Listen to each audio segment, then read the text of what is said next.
To sync the not disturb setting between your Galaxy Watch and Samsung Galaxy S24 Ultra, go to the app screen, find wearable app, and then tap it, tap watch setting, tap notification, and then tap the gray on option next to sync the not disturb with phone until the switch turns blue to turn it on. To see how it works, we will enable the not disturb on this phone. To do so, swipe down the top of the screen by using 2 fingers to open up the quick panel. Tap the not disturb button to activate the not disturb.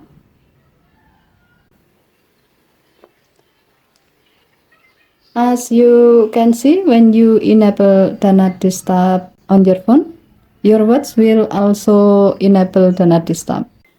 Given to the function, you can enable this feature so that turning on or off the not disturb on one device will also turn it on or off on the other. As a note, when you sync the not disturb between your watch and phone,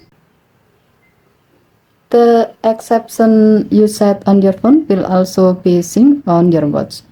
Okay, thank you for watching. Please help to like and subscribe. Have a nice day.